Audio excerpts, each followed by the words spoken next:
A student's common room in a modern teaching center, a meeting place that can be opened to the outdoors in fine weather.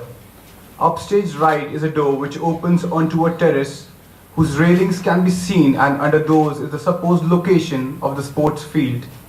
The branches of its bushy trees are behind the railings and are full of ample foliage, giving the setting a pleasant subaqueous clarity.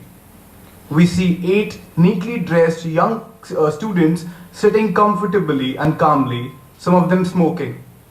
In spite of their cheerful, alert manner, there is something about them which perplexes us, and a closer inspection tells us that they are all blind. Charles and Jane are sitting in the armchairs to the right. He is a strong, fresh-faced boy with a pleasant, energetic look about him. He is immaculately dressed in bright colors and wears a shirt and a tie. She is pretty and sweet. Lisa sits in the armchair to the left. She is a plain-looking girl with an open, simple and straightforward nature.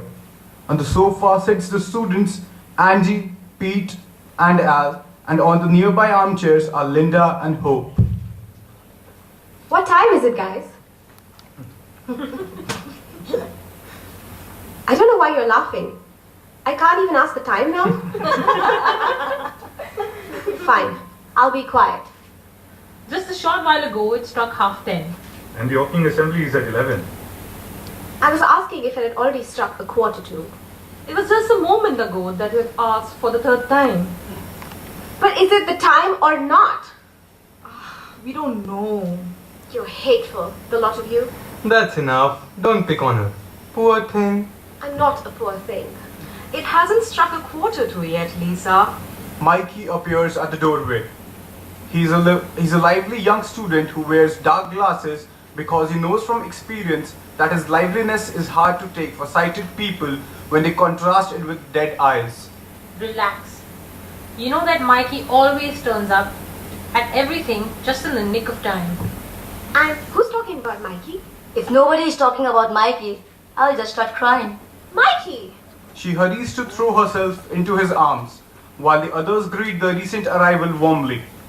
Everyone except Charles and Jane gets up and goes over to shake his hand. Hey, Mikey! It's about time. You had a mistake. How did things go? How are you? Without letting go of Lisa, Mikey moves decisively towards the sofa. Have you forgotten your friends already? Charles, with Jane in tow, no doubt. Got it in mind? I thought I wasn't, going to make this opening assembly. I had a great time, guys. A great time. He sits on the sofa with Lisa by his side, and he sits down with them. The others also sit down. But I really wanted to be with you people. Let's all go out there. Here you get a breather. As soon as I arrived, wham! Gave me a stick to the caretaker. Am I late? 20 minutes to go. Great.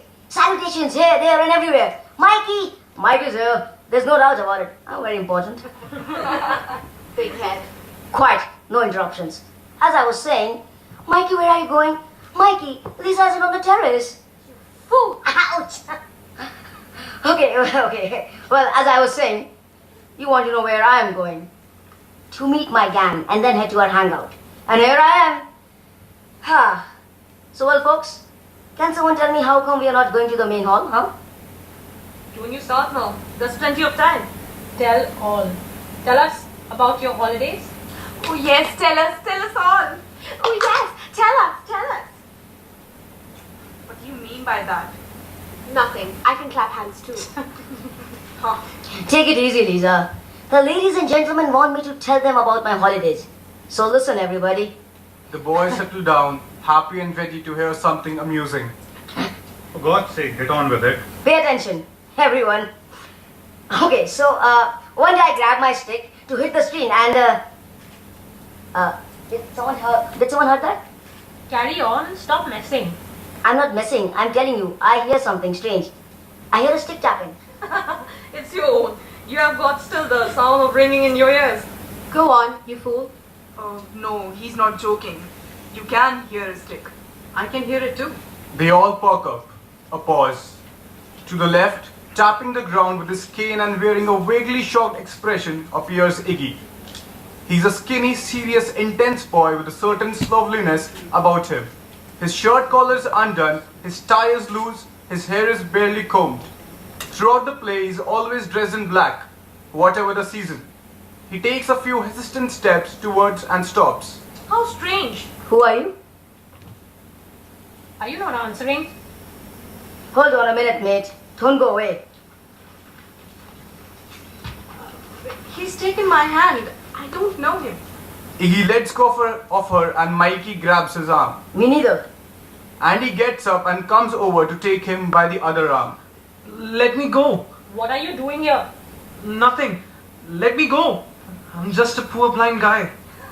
You got competition, Mikey? Competition? This guy's a real artist. It must be some funny guy from first year. Leave him to me. What did you say you were? Blind guy? Ah, poor chap. Poor chap. Would you like me to help you over to the other side of the road? Go away, you fool. Go and laugh at people in your own ear. Seriously, that joke's in a very bad taste. Go on, clear off. They push him. Iggy goes back towards the proscenium. I'm telling you, I'm blind. You have learned that little word well. Clear off. They move menacingly towards him. Al also gets up. But can you not see that I'm blind? What? Jane and Charles, who are commenting on the incident in hushed tones, intervene. I think we're making a big mistake here, friends. He's telling the truth. Sit down again. Oops. We too are blind, as you say. You? We're all blind. Don't you know where you are? Lisa takes the disconcerted Mikey by the arm. The students mutter among themselves. Angie and Pete sit down. They all listen. Yes, I know. But I can't believe that you are like me. Why not? You walk about confidently and talk to me as if you were seeing me. You too will be soon doing those things. You've just arrived, haven't you? Yes. Alone? No. My father's in the office with the director. And they left you outside? The director said that I could go out and no problem. My father didn't want me to. But Mr. P told me to go out and walk around the building. He said it was the best thing. And so it is. Don't be afraid. I'm not. What happened just now was unimportant. Mikey is too impetuous. Sorry, mate. It was all because of Mr. P. First lesson in pedagogy. That's it. From the minute you are here, he's applying pedagogical theory. It won't be the last time either. Don't worry. He turns with Lisa and they sit down on the two armchairs on the right. They start chatting and canoodling. That's enough for now. If you want, we'll bring you back to the office. No thanks. I can get there by myself. Bye-bye. He takes a few steps upstage. No, you don't know how.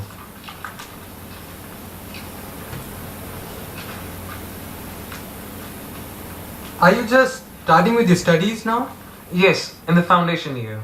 Jane and I will help you. Don't hesitate to ask us about any problems you might have. Yes, of course. Fine. Mikey will fix you up in a room now. First of all, though, you must learn about the building straight away. Listen, this spot is a club and you're a member from this very moment. There's nothing in the way. He leads him around.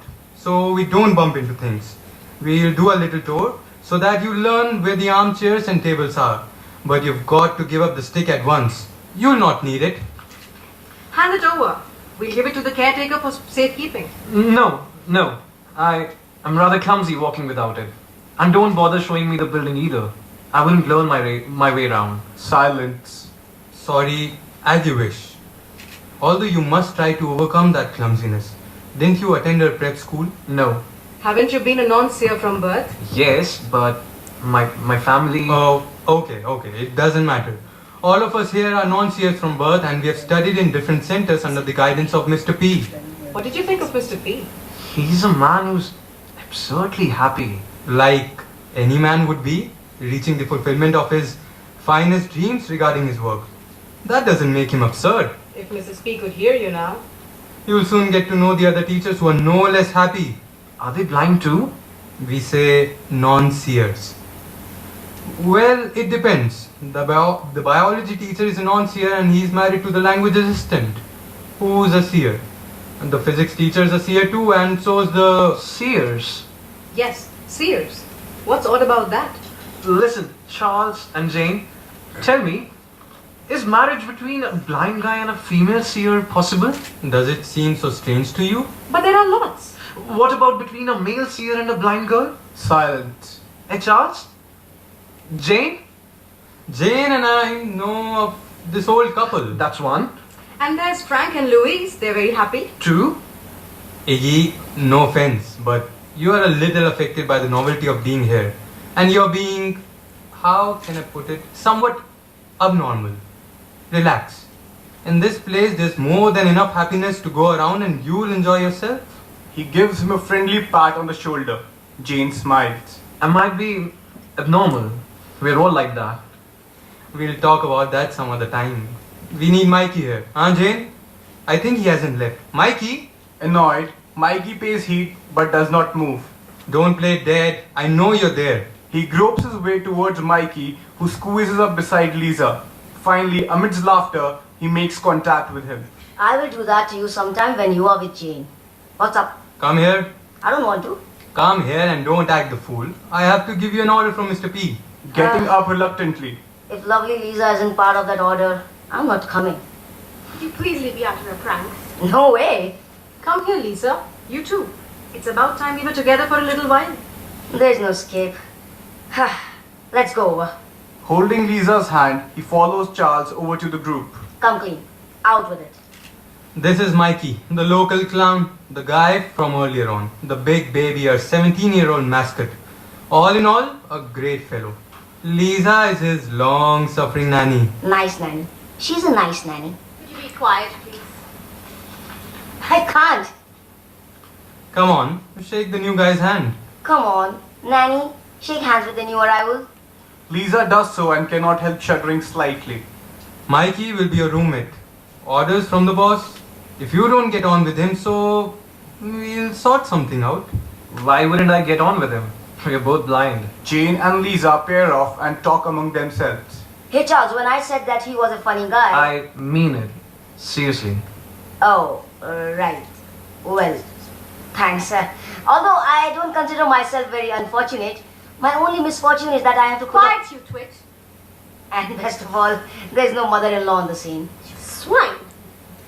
Why don't you carry on with your gossiping? You're going well. Secrets among girls, Iggy, is nothing worse, I tell you. Oh, okay, I didn't see that. Fine. Hey, Charles, Iggy. So I propose a mass exodus to the canteen. But no girls. There's beer on the go. Sure thing. Teamwork, eh? I'll have a word with you later. Shan't be a moment. Don't give in, you coward. Let's get a move on. Ladies, when you are tearing strips off me, they will have to be real big ones. But for Charles, a skimpy rag will do. Go on with you. You fool. With Iggy in between them, the two boys move to the left. Let's talk, Lisa. Yeah, let's talk. Lisa! He appears to the left. Here I am, Mikey. Why are you shouting? Hey, come here, no? And I will hug you. He reaches her and hugs her, amidst laughter from his girlfriend. You big slug. Walls have ears, Mikey. Yeah, I know. Some people have got it in for us. That's it now. Let's go, Lisa. What about Charles? He won't be long. He says you are here to wait here for him. Where did you leave Iggy? He stayed in my room. He says he's tired and won't attend the opening assembly. Okay, Lisa, honey. We'd better get a good seat. Yeah, let's go. Are you staying, Jane? Charles and I'll be along. Keep us a place. We will try. See you soon. Lisa and Mikey head off to the right. Jane is alone. She walks about slowly while listening to the sonata. She sighs. A new sound is suddenly heard, the unmistakable tap of a stick. Jane stops and listens. To the right appears Iggy, who moves slowly upstage. Iggy? Iggy stops. It's Iggy, isn't it? Yes, it's Iggy. And you're Jane. Weren't you in your room? I've just come from there. Goodbye. Where are you going? Home. Goodbye. But Iggy, you were going to study with us. I've changed my mind. In the space of an hour? It's time enough. Jane approaches him and takes him tenderly by the lapels. He becomes worried. Don't act on this irrational impulse. How are you going to get home? That's easy. But your father will be really annoyed. And what will Mr. P say? Mr. P? And us? We'd all be sorry. We already think of you as one of us. You're a good fellow student. We could happily spend an unforgettable year with you. Stop it! You're all determined to get on my nerves. You as well. You're the worst of all. Happily seems to be the key word around here. You're all poisoned with happiness. And that wasn't what I expected to find here. I thought I'd find true companions, not a bunch of dreamers. Oh, poor Iggy. I pity you. Keep your pity to yourself. Don't get angry. What's happening to you is very normal. We've all lived through similar situations. But all of that stops one day. And I know the answer. If you listen calmly, I'll tell you. I am calm. Listen to me. You need a girlfriend. You can laugh all you like. I think I hit the nail on the head just now.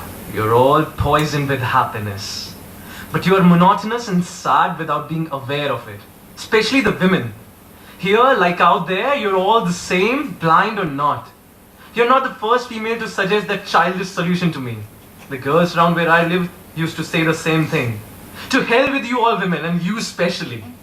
You can keep your happiness, your very good and very wise Charles, who's completely stupid, but he thinks he's happy. And along with him, Mikey, Mr. P, and the lot of you, the whole gang. You don't have the right to live. You don't have the right to live because you're determined not to suffer. Because you refuse to confront your tragedy, feeling a non-existent normality, trying to forget and even prescribing the happiness treatment to cheer up the sad cases. Do you think I don't know?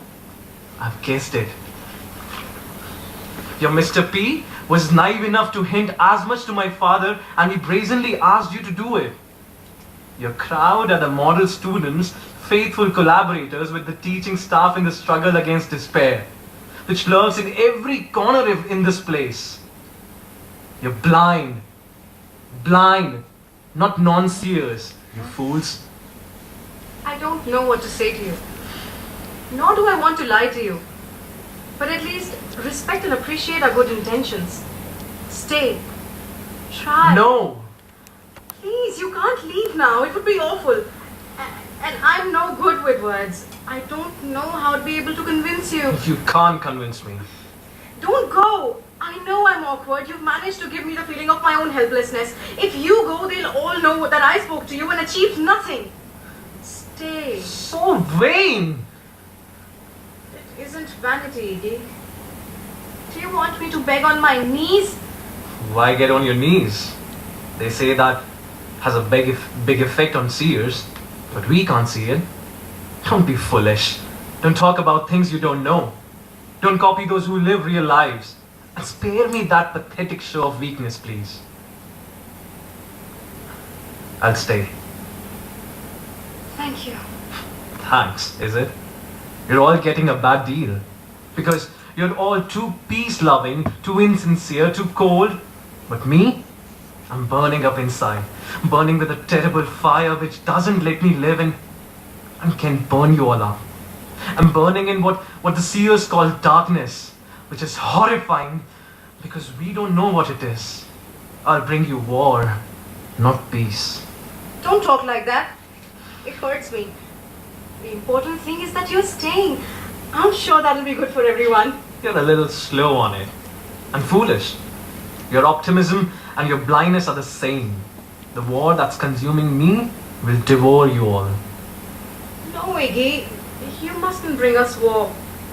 Won't it be possible for all of us to live in peace? I don't really understand you. Why do you suffer so? What's happening to you? What do you want? To see! What? Yes, to see! Though I know it's impossible to see, though my life is wasted in that desire, I want to see. I can't accept things as they are. We mustn't accept things as they are. And we certainly shouldn't smile in the face of it and resigning yourself to it with that stupid, blind happiness. Never!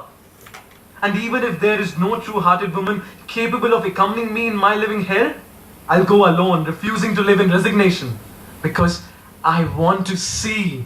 Pause. The distant loudspeakers continue to sound out. Jane stands transfixed, her hand to her mouth and anguish on her face. Charles bursts in on the left. Jane! Silence. Jane turns around towards him, instinctively. Then, disconcertedly, she turns towards Iggy, unsure whether or not to speak. Jane? Are you here? Janie! Jane neither moves nor answers. Iggy, overrun by his own bitterness, does likewise. Charles loses his instinctive certainty. He feels strangely alone, blind. Indecisively, he puts his arm out in front of him, with the eternal gesture of feeling the air, and moves cautiously forward. Jane! Jane! He exits right, calling her, with a light, assured tone restored to his voices. Curtains. Act 2. The students' common room. Now the branches on the trees upstage are virtually bare, with only the odd yellow leaf speckled here and there. The terrace is covered by dry leaves blown about by the wind. Jane and Charles enter left, arm in arm. They vainly try to hide from each other the worried timbre in their voices. Iggy's shown us that being nice and sweet's a waste of time with him. He's bitter and unfriendly. He's sick. Give him friendship and he gives you evil. He's ill at ease. He lacks inner peace. He neither has nor wants peace. He can have war then. War? What's the matter? You've uttered a really hateful word. Isn't gentleness always the best? You don't know Iggy. Deep down he's a coward. We have to fight him. Who could have predicted when he came that, far from us cheering him up, he would divide us? We're losing ground, Jane. He's got a power of contagion we hadn't reckoned on. At one stage I thought of getting him a girlfriend, but I couldn't find one. That would be a great solution though. No, it wouldn't. Iggy's a guy no woman could change. Nowadays he's surrounded by females, as well you know. They go to him and he's a magnet, and he scorns them. There's only one way open to us. Undermine him in front of all the others by the power of reason. Make him an outcast. Force him to leave. That would be a real failure for the center. A failure? Reason doesn't fail, and we have it on our side. Yes, but a girlfriend would make a new man of him. Come over here. Come on. She approaches slowly. He takes her hands. My Janie, I like you so because of your kindness. If you were a doctor, it would be all balms and lotion, and no scalpel. Jane, smiling, lies back on the armchair and kisses him. We're on our own for this battle, Jane. Don't you desert too? What makes you say that? Nothing, it's just that now I need you more than ever. Iggy and the three male students enter upstage. Iggy has not stopped using his stick, but has become even more untidy. He's not wearing a tie. This way, Iggy. Leading him to the armchairs on the right. We have been denied that power of perception of things at a distance. And for no reason at all, we are inferior to those who live out there. That old line that used to be said in our father's day by blind men begging on the street corners. There's nothing like sight, brothers and sisters. Doesn't quite gel perhaps with our cushy student lifestyle. But I think it's much more honest and valuable. Because those people back then didn't know what we do. They didn't indulge in the stupid notion of thinking that we were normal. Maybe you're right. I've thought a lot too about those things. And I think that with blindness, we're not only deprived of a power, but of a pleasure as well. A fantastic pleasure, no doubt. What do you think it'd be like? Mikey, who has not totally lost his cheerful manner, appears on the terrace to the right. He passes close by Lisa without sensing her presence. She moves slightly apprehensively and makes it indoors in time to hear Iggy's words. I think it's like as if a tickling sensation was constantly coming in through our eyes, stirring our nerve ends and insides, and making us feel better and more relaxed. It must be like that. Hi guys. Hi, Mikey. you're just in time to tell us how you imagine the pleasure of seeing is. Well, now, I imagine it in a very different way from Iggy, but none of that matters because I have had a brilliant idea today. Don't laugh. Now, this is it. We can't see, okay? Can we conceive of sight? No. Then sight is inconceivable. Therefore, the seers don't see either. Well then, what do they do if they don't see? Don't laugh, you fools. What do? They suffer from a collective hallucination, the folly of sight. We are the only normal people in the world of madmen. Mikey has a solution, but it's absurd. It would allow us to live at ease were it not for the fact that we know only too well that sight exists. That's why your discovery is not good to us. Yes, but it's funny, isn't it? Yes, through laughter as always, you've managed to conceal the awfulness of your affliction. Mikey. My God, Jane, you were here. And Charles. I'm here too, and if you'll permit me, Squeezing Jane's hand against the sofa in a silent warning. I'll sit with you all. Listen, Mikey. Let's go for a walk around the sports field. It's nice out there. You're coming? Well, you see, Lisa, I just came from there, and this is a very interesting conversation. Why don't you go and sit down with Jane, huh? Come over here with me, Lisa. Here's an armchair. Lisa sighs and says nothing. She sits beside Jane, who fusses over her and comforts her in a defeated state, until interest in the conversation between Iggy and Charles captivates them both. Were you listening to us, Charles? Yes, Al, it was all very interesting. There are some things I don't quite understand. You know, I'm a practical kind of guy. To what sort of reasonable conclusion were your words leading you? That's what I don't understand, especially when all I detect in them is worry and sadness. Hold on. There was some laughter too. I mean, brought about by the awfulness of your Truly's affection. I'm sorry to say, Mikey, that sometimes you're not funny at all. But never mind that. It's you, Iggy. It's you I want to ask a question. Does all that you've said to us mean that you think we non-seers form a separate world from the seers? Well, I mean that. Oh, come on. Is that what you mean or not? Well, yes. A separate world. And a more unfortunate one. Well, that's not right. Our world and theirs are the same. Don't we study like they do? Aren't we of use to society as they are? Don't we have our amusements too? Don't we play sports? Don't we love and get married? Do we see? No, we don't see. But they get maimed, crippled, paralyzed, they get sick with nerves, heart troubles or their kidneys. They die of TB at 20 or get killed in war. They even die of starvation. That's true. Of course it's true. Misfortunes are very well spread out among mankind. But we aren't a little clique separated from the rest of the world. Do you want a definitive proof? Take marriages between ourselves and seers. There are lots of them nowadays. In the future, they'll be the rule. In times gone by, we'd have achieved more than if we had dared to think like that instead of cheerfully chanting the old line about there's nothing like sight that you mentioned before. And I'm surprised at you, older hands in the center, that you could doubt that even for a moment. You can understand Iggy's doubting. He doesn't know how great, free and fine life is here. He hasn't got confidence. He is afraid of doing without his stick. You people ought to help him be confident. What do you say to that, Iggy? Well, Charles' arguments are very weak. But this conversation seems like a punch-up. Wouldn't it be better to drop it? I really think a lot of you, Charles. And I wouldn't want to...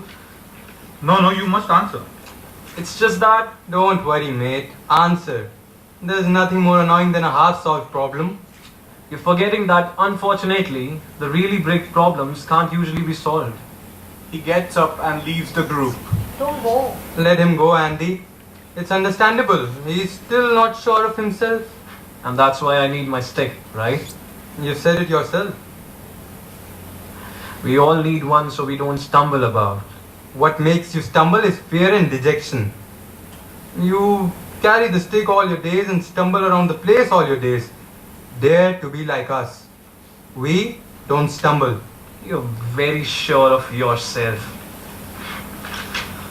We study. That's true. About 10% of the things seers study. We do sports, bar 90% of them. As for love, You can't deny that. love is something marvelous. The love between Charles and Jane, for instance. Jane, who has been following the ups and downs of the debate, is startled. But that marvel is no more than a sad parody of love between seers. Because they possess the one they love completely. They can take that person in with a single glance. We possess bits of the person. A caress, a fleeting murmur of the voice. The truth is, we don't love each other at all. We feel sorry for each other and try to disguise that pity with cheerful frivolities, calling it love. I think it would be better all around if we didn't disguise it. I think you've forgotten to answer one very important point. Maybe. Don't marriages between seers and non-seers prove that our world and theirs are one and the same? Don't they prove that we love and inspire, the love we feel and inspire isn't a parody? Sheer pity, as in the other cases. So you would dare to suggest that Mr. and Mrs. P never loved each other? Ha! I wouldn't like my words to be misinterpreted by anyone. We all promised to be discreet. Mrs. P moves on the left of the terrace towards the door, watching them through the glass. On hearing her name, she stops. The optimism zone where Charles dreams his life away doesn't allow him to get a handle on reality. So that's why you haven't latched on to one very significant detail that we have picked up from the visits we get. It's very significant Mr. and Mrs. P got married because Mr. P needed a stick. But above all, because of one of those things that we blind people don't understand, but which are so important to seers. Because Mrs. P is brute ugly. Good afternoon, everyone. You seem very cheerful. One of Mikey's jokes, no doubt. Was that what it was? You got it, Mrs. P. Then I'll have to tell him off for making you waste time like this. It's almost 3 o'clock and you haven't been out on the training field yet. What's going to happen to the center's good name in the skating competition? Let's go. Out to the field, all of you. Sorry. That's okay. Behave yourself now on the skating rink and come out onto the terrace with me to get some air. Charles, Mr. P wants to speak to you. Right away, Mrs. P. They all leave. Iggy is alone. He sadly whistles a few bars of the adagio from the Moonlight Sonata. Thereafter he rests his hand on his stick and bows his head. A short pause. They exit right, calling him and Lisa have been arguing about something out on the terrace. Lisa is very upset. She tries to break away from Jane to go back onto the common room and Jane tries to hold her back. Leave me alone. I'm fed up with Iggy. Right now, calm down. Sit down here. I don't want to. Sit down. I hate him. I just hate him. Just a minute, Lisa. Is there anyone there? Iggy does not answer. Jane takes her friend's hand. God, how I hate him. It's not good to hate. He's taken Mikey away from me, and he'll take the peace of mind of all of us. My Mikey. He'll be back. Don't doubt it. He loves you. I'm telling you, nothing's really happened. He's a little distant perhaps these days, but Mikey was always a bit giddy about anything new. Iggy's a passing phase for him. And at the end of one day, well, he's a man. If you had to put up with Mikey flying his kite with another girl, and even that wouldn't mean that he'd stop loving you. I'd rather he cheat on me with another girl. Come on now. I mean it. This is worse. Iggy has bowled him over and he never even thinks about me anymore. I think you're overstating it. No, I'm not. But listen, is someone there? No. I thought... I told you the first day, Jane, that guy is really evil. I sensed it. And that Christ crucifix show that he put on to get disciples? They're not fools. And Mikey's the daftest of the lot. But... I love him. I hear what you're saying, Lisa. Don't cry.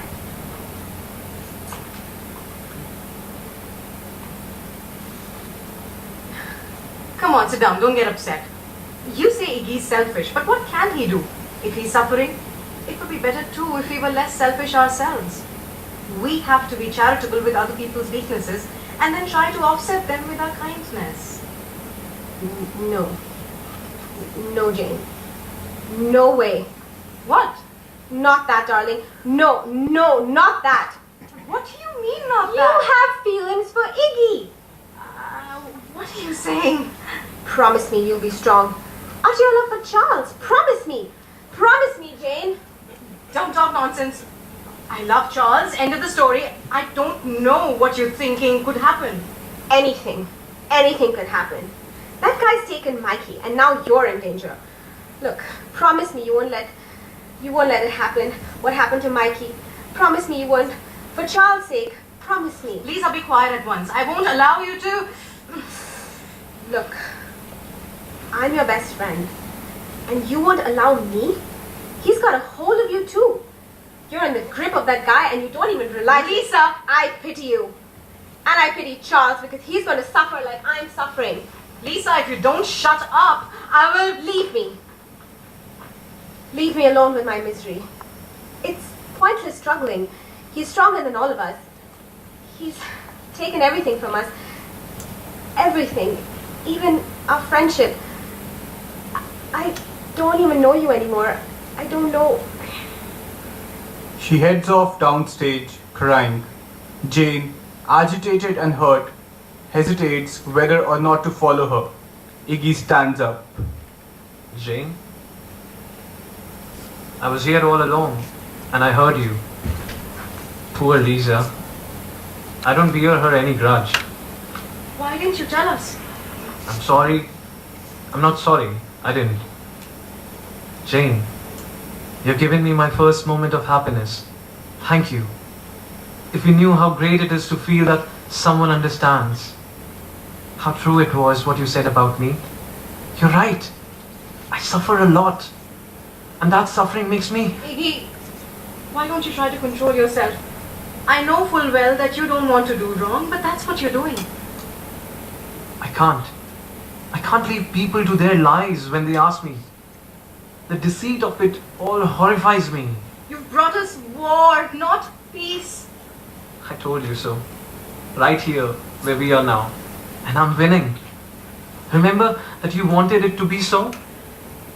And if I were to ask you now, for your sake, for mine, and for everyone else's, to leave here, Is that what you really want? I'm asking you to do it. No, you don't want me to. You want to ease my suffering with your kindness. And you're going to. You will. Yes, you who have understood and defended me. I love you, Jane. Stop. I love you. Yes, I love you. You and not any one of those or others. It's been you since the very first day. I love you for your goodness, your charm, your gentle voice, your soft hands. I love you and need you. You know that. Please, you mustn't talk like that. You're forgetting that Charles... Charles is a fool who'd leave you for a seer. He thinks our world and theirs are the same. He'd like another Mrs. P, another ugly Mrs. P who'd look out for him. He'd like a whole woman, and he sees you as a second best. But I don't want a woman. I want a blind woman. A blind woman who belongs to my world of blind people, who understands. And that's you. Because you could only love a real blind man, not a poor dreamer who thinks he's normal. It's me you love. You dare not tell me or even admit it to yourself. Who would? You dare not say I love you. But I'll say it for you. Yes, you do love me. You're sensing it right now. The trembling in your voice gives it away. You love me. Anguish, sadness and all. Enough to share my suffering. Facing up to the truth and turning our back on all the lies designed to conceal our misfortune. Because you're strong. And because you're good. He embraces her passionately. Iggy seals her lips with a long kiss. Jane scarcely resists. Mr. P and Charles have entered from the left. They stop in surprise. What's that? Iggy breaks off sharply without letting go of Jane. The two of them listen, extremely agitated. That was a sound of a kiss. Jane wrings her hands. How improper. Who are these lovebirds going around here? I'll have to give them a telling off. There is no reply. Her whole demeanor changed. Jane hesitates whether or not to start speaking. Iggy squeezes her arm tightly. Are you not answering? Iggy, with a stick up off the ground, leads Jane quickly to the doorway. There is no hesitation in his step. He seems entirely possessed by a new triumphant assurance. Full of anguish, she raises and lowers her head. Convulsed, half-dragged, almost running, she is seen following Iggy, who does not let go of her, through the French window upstage. They've gone. They were ashamed. Yes. Curtains. Act 3. A small lounge in students' residence. There is a large window upstage, with its curtains drawn back, behind which shines the starlit night. Lisa, sitting on the left of the sofa, is crying bitterly. Charles is sitting by the chessboard, playing a game by himself in an attempt to take his mind off his worries. The top button of his shirt is undone and his tie is sloppily worn. We're a miserable pair, Charles. Very miserable. Why do we fall in love? That's what I want to know. Now I understand that he didn't love me. He did love you. And he still does. Iggy is to blame for everything. Mikey is very young. He's only 17 and... Do you think so? I really want to convince myself that Mikey will come back to me, but I doubt it, Charles. I really doubt it. God, I'm terribly selfish. You're suffering too, and here I am, blubbering on at you. I am not suffering. Yes, you are. Yes, you are. You're suffering over Jane. Over that big flirt. I wish it was just flirting. And you say you're not suffering? You poor thing. Iggy has destroyed the both of us. Nobody's destroyed me. Don't bluff me. Don't you understand that we can't allow ourselves to be beaten by Iggy? If we suffer on his account, that suffering will be a victory for him. And we must not allow him a sniff of a victory. Not a sniff. But sometimes we can take pity on each other in private. Not even in private. Jane enters by the curtained doorway. Iggy? Lisa is about to speak. Charles squeezes her arm to keep her quiet. Not here either. Where could the poor fellow be? She moves down right and disappears through the door. Charles? Be quiet. What's happened to you? You're not your usual self. I couldn't have resisted. I tell you, it's no big deal. Just another girl looking for poor Iggy, calling him from room to room. No big deal at all. I don't understand you. I don't know if you're desperate or mad. Neither. My judgment's never been clearer. Come on, Lisa, everything will be sorted. Iggy and Mikey enter by the curtained doorway, chatting animatedly.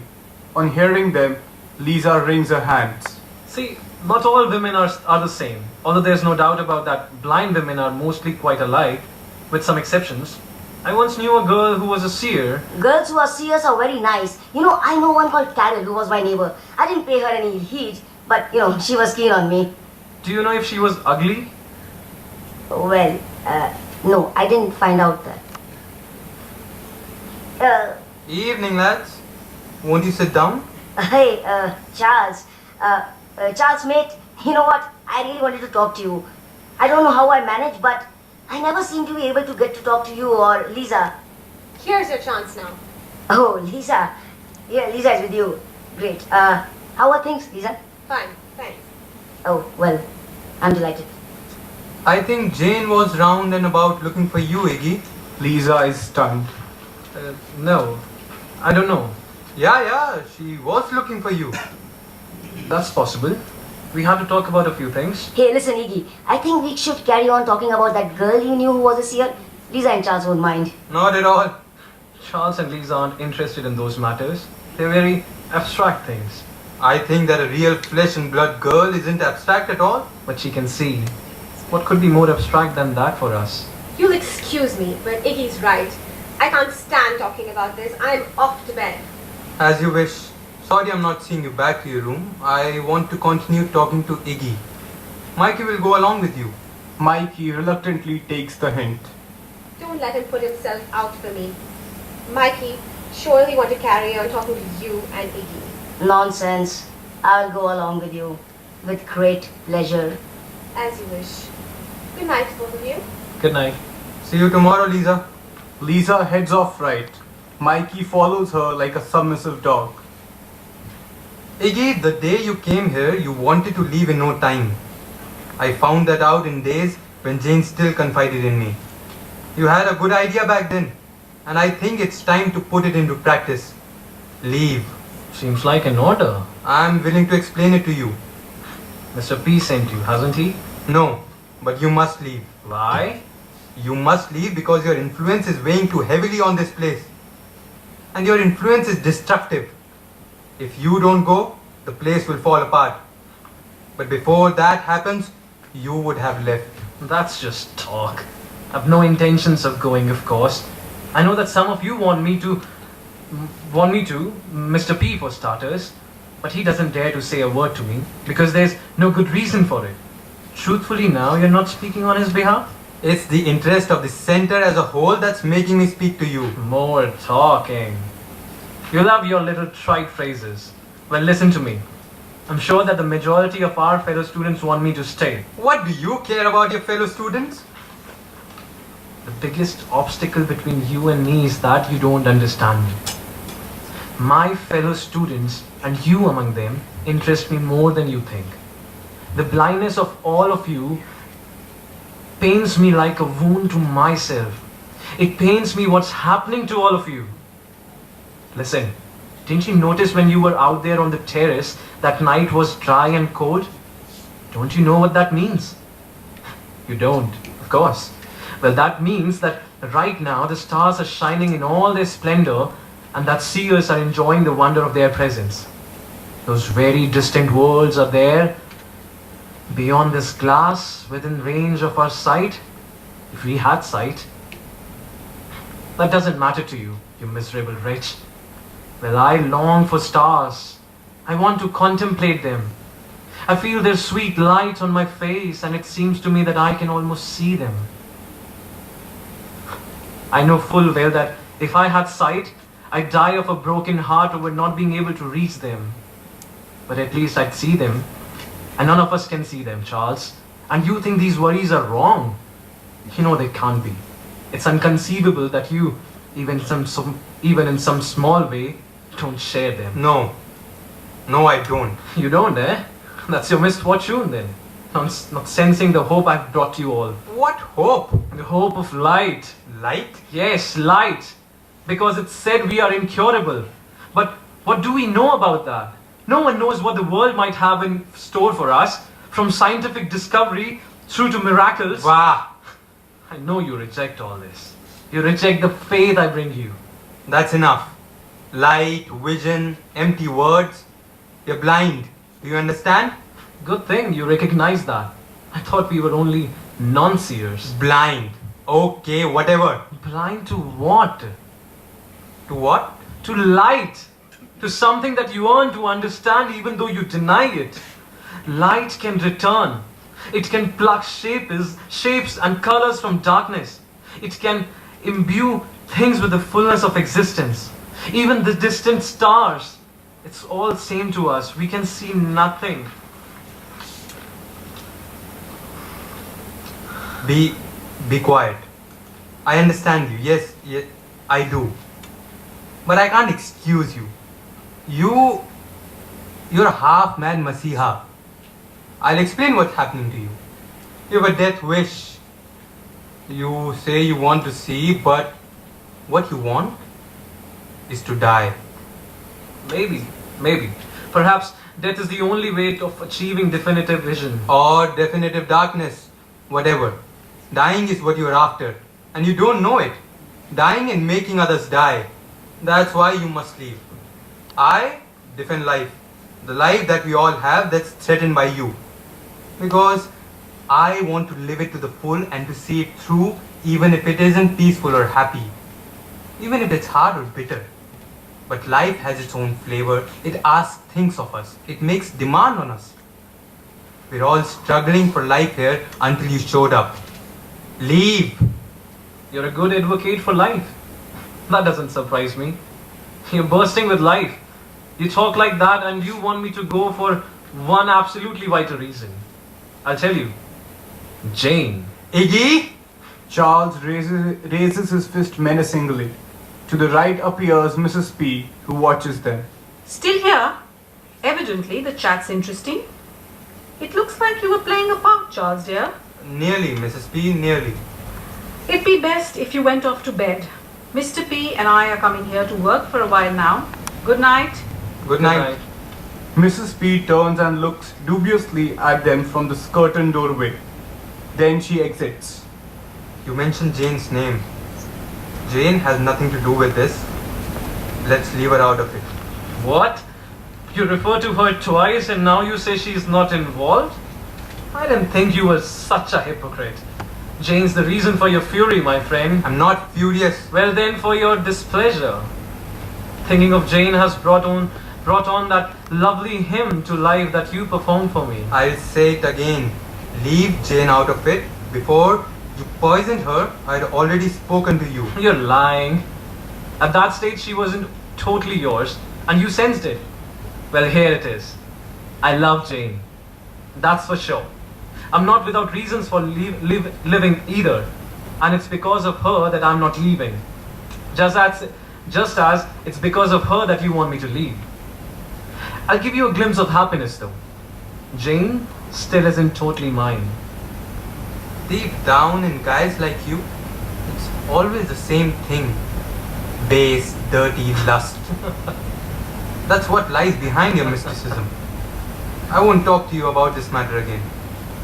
You're leaving here by whatever means.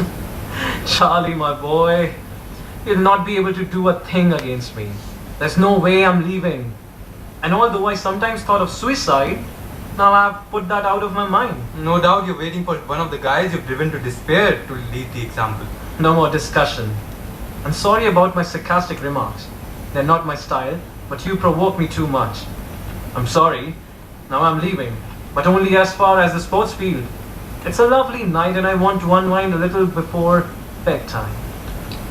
The marvelous stars will shed their light for me, though I can't see them. He moves towards a curtained doorway. Do you want to come with me? No. Goodbye. Iggy Goodbye. exits. Charles flops into one of the chairs by the chessboard and, lost in the thought, fingers the pieces. He speaks alone with controlled anger. No, I don't want to go with you. I'll never go with you to your hell. Let them go. Moments later, Mr. and Mrs. P enter by the curtained doorway. She has a leather briefcase. Still here? Yes, Mrs. P, I'm not tired. Good evening, Charles. Good evening, Mr. P. Has Iggy gone to bed? Yes, I think so. I'm glad to find you here, Charles. You're the very man I wanted to talk to about Iggy. If Iggy left, everything would be settled. We could expel him, but that would be awful for the center's prestige. Couldn't you, for now, in a private capacity, with great delicacy of course, drop him a hint about how convenient it'd be if he left? Charles? Sorry, I was distracted. I didn't quite catch what you were saying. You're in a funny form tonight. Mr. P was saying that you might suggest to Iggy that he leaves. Unless you have a better idea. I've already spoken to him. Yes, and? And nothing. He says he won't go. You'd have talked to him nicely with all due tact. In the best possible way. Don't worry about that. And why doesn't he want to go? I don't know. Well then, one way or another he'll have to leave. Yes, he has to go. He has to go. He's the most disconcerting enemy we've ever had. We can't cope with him. He's opposed to everything. Charles, think of some solution. I've a lot of faith in your ability. Okay, we'll consider the matter carefully. I think that you should get some rest. It's very late. That'll be the best thing. But tonight will be another night without sleep. Are you coming, Fran? No, not just yet. I'll finish these notes. Good night then.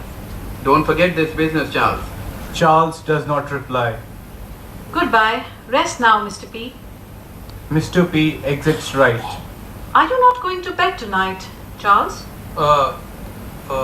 What's wrong with you, man? Nothing. Go to bed. You need it. Yes, I have a sore head, but I'm not tired. As you wish, my dear.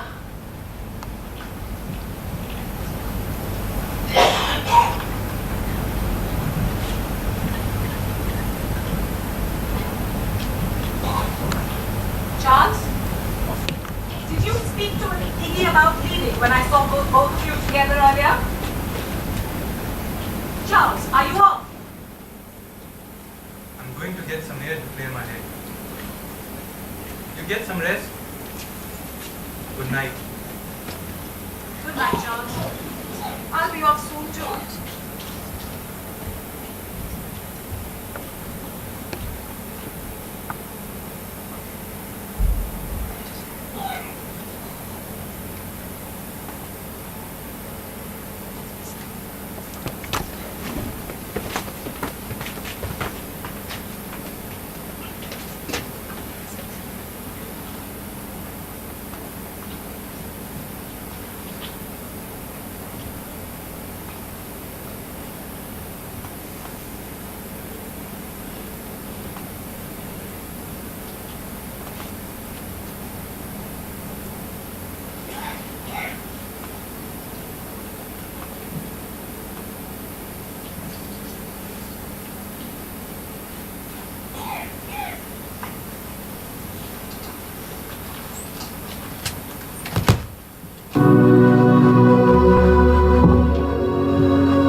What has happened to Iggy? Fran? Are you there, Fran? Yes. What has happened to Iggy? He's got himself killed.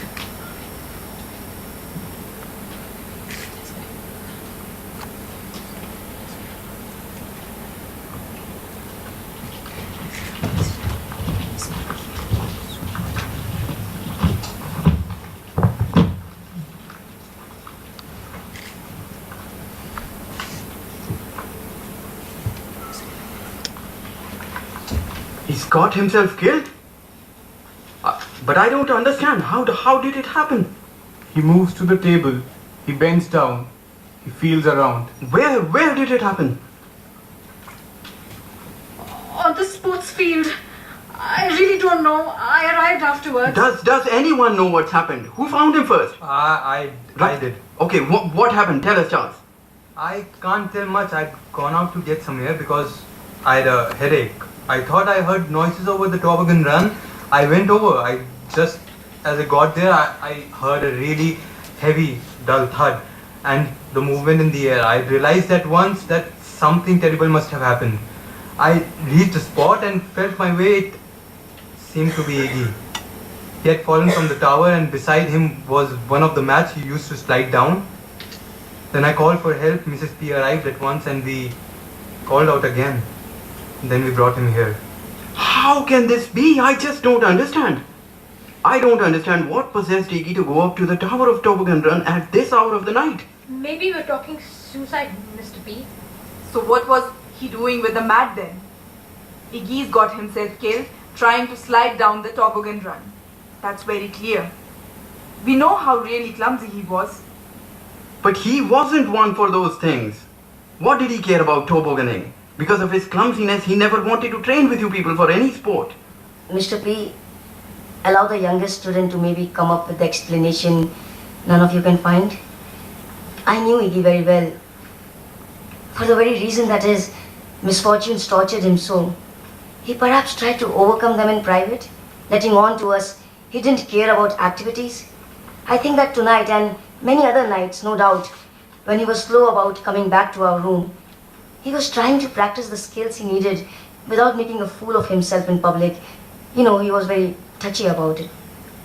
Instead of learning when training was being provided, he messes things up for us all because his head's not straight. I hope that is a lesson for everyone. Yes, that is surely what happened. What do you think, Fran? Without taking her eyes off Charles. It's very likely. And you, Charles? I think Mikey's hit the nail on the head. Just as well. The suicide theory was very unpleasant. It would not have helped the morale of our center. Do you want me to go and phone? Better I do it. I'll have to tell the father, poor chap. I remember he spoke to me in fear about accidents. But an accident can happen to anyone. And we can show that the toboggan run and the other activities correspond to a suitable curriculum. Right, Fran? Yes. Fine. Don't worry about that. I'll stay here. The clumsy boy tried. That's it.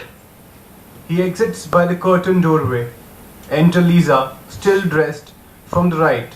She stops near the door. What's happened? They're saying that Iggy is dead. Here's his corpse. Oh. Instinctively, she approaches Mikey until she makes contact with him. She runs her hands over his waist in a meaningful reclaiming gesture. Mikey puts his arm firmly around her waist. Gradually, Lisa lowers her head onto Mikey's shoulder. I think everyone should leave here. Many thanks for your help and try not to say too much about this to others. Good night. Tell them nobody's to come to this room. Andy too exits right. Behind him go Mikey and Lisa arm in arm. He is serious and calm. She cannot help giving a happy smile. It's almost better for him. He wasn't meant for this life. Hey, Mikey? Yeah, it's the best thing that could have happened to him. He was very clumsy at everything. To the right are heard calls from Jane, who appears at once in a dressing gown, crossing in front of the others. Mikey, saddened, tries to stop her, but Lisa takes hold of him again, gently, and leads him to the door, through which they exit. Charles? Charles? Are you there? I'm here, Jane. She finds him downstage and throws herself weeping into his arms. Charles. Charles receives her with a disillusioned smile. Mrs. P watches them sorrowfully. Oh. He's at peace now. Yes. Now he's happier. Forgive me. I know I've made you suffer. There's nothing for me to forgive you, my darling. Ferris. I have to confess lots to you. It's weighing me down awfully, but my intentions were good. I swear I never stopped loving you, Charles. I know, Jane. Will you forgive me?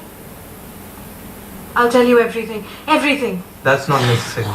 It can't be anything serious. I forgive you without knowing it all.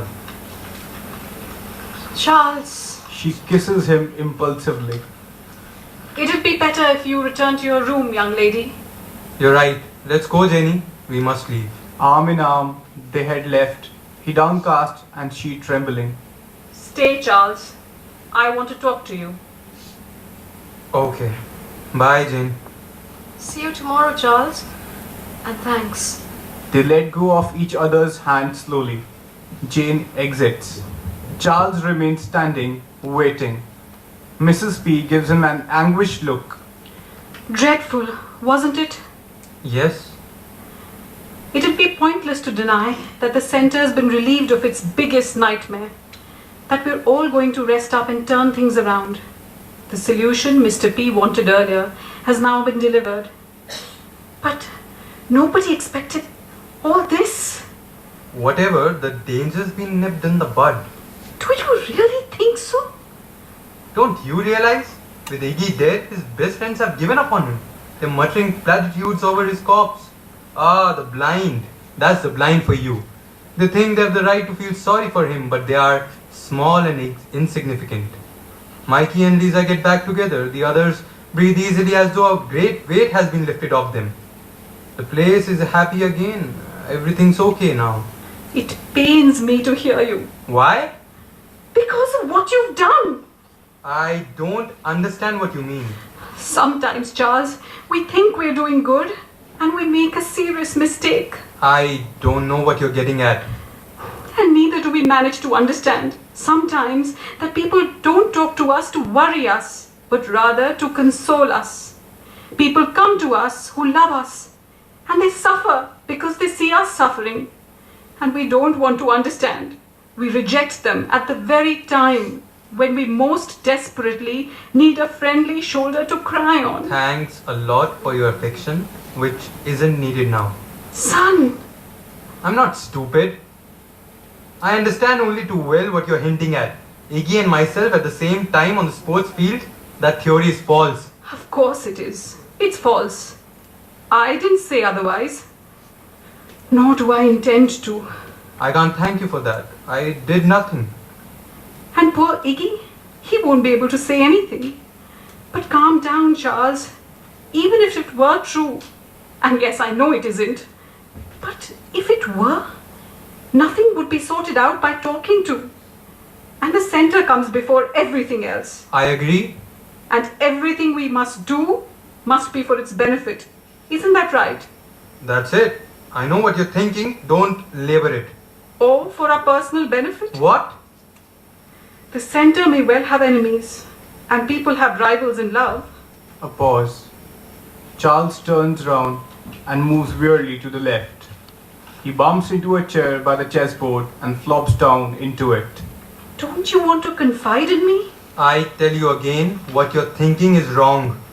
Okay, I've got it wrong. There was no crime, not even a crime of passion. You don't want pity from anyone, not even from Jane? Jane will have to learn to sidestep that dangerous emotion. Charles! Yeah. It'd be so good for you to let it all out. That's enough. Don't harp on after an impossible confession. What are you trying to do? Prove your wisdom? Playing the role of mother with me because you don't have children of your own? You're cruel. I won't be so cruel because half an hour ago I was working here and it could have occurred to me to get up and look through the large window. I didn't. Perhaps if I had done, I would have seen someone going up the steps of the toboggan run loaded with Iggy's body. Iggy out cold or perhaps already dead. Then from above the body, thrown down, without taking the precaution of thinking of other people's eyes. We always forget what others can see. Only Iggy thought of that. Because I saw nothing. But I saw because I didn't get up. You saw nothing. And even if you had got up and had thought you saw, what is sight? Sight doesn't exist here. How can you dare to call your eyes as witnesses? Your eyes! Bah! Son, it's not good to be so hard. Leave me be, and don't try to defeat me with your repulsive feminine wiles. You're forgetting that I'm almost an old woman. You are the one who seems to have forgotten that. What are you saying? You're mad. Mad. Yeah, get out of here. Yes, I'm going. It seems Mr. P's taking too long. And you want neither friendship nor peace. You don't want peace now. Because you think you've won. And that's enough for you. But you haven't won, Charles. Mark my words. You haven't won. With a sad gaze, she takes in the murderer and his victim and exits by the curtained doorway, and Charles gropes his way towards a large window. There he remains motionless, facing the light of the stars. A solemn voice, which soon crackles and vibrates with boundless passion, his own, begins to be heard. And right now, the stars are shining in all their splendor, and seers are enjoying the wonder of their presence.